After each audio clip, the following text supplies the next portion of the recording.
Hi all, ఎలా ఉన్నారు అందరూ? Welcome to Mansa sweet nest. ఈరోజు మనం సజ్జపిండితో చాకోస్ని ఎలా రెడీ చేసుకోవాలో చూసేద్దాం రండి.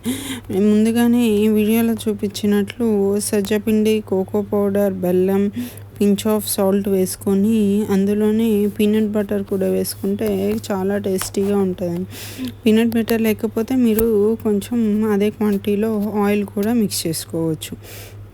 ఇలా మిశ్రమాన్ని మిక్స్ చేసిన తర్వాత బాగా కలుపుకోవాలి. ఆ తర్వాత అందులోకి కొంచెం మిల్క్ని యాడ్ చేసుకుంటూ దానిని చపాతీ డౌ లాగా ఫామ్ చేసుకోవాలి. ఈ ఫామ్ చేసుకున్న డౌని చపాతీలాగా చేసుకొని మనకి ఇష్టం వచ్చిన షేప్లో కట్ చేసుకోవటం కానీ, లేకపోతే రౌండ్గా చిన్న బాల్స్ లాగా చేసుకోవటం కానీ చేసిన తర్వాత 180 degrees సెంటీగ్రేడ్ వద్ద 10 to 15 minutes ఉంచితే సరిపోతుందండి.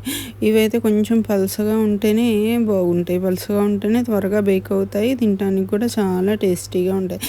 అండ్ ఇందులో ఏంటంటే సజ్జపిండి కొంచెం అలవాటు ఉన్న వాళ్ళకి కొంచెం బాగుంటుందండి. అంటే కొంచెం అది ఎగుటుగా ఉన్నట్టు అనిపిస్తుంది కదా, అందుకని అలవాటు ఉన్న వాళ్ళైతే చాలా ఇష్టంగా తింటారు. లేకపోతే కొంచెం చేదుగా ఉన్నట్టు కూడా అనిపిస్తుంది.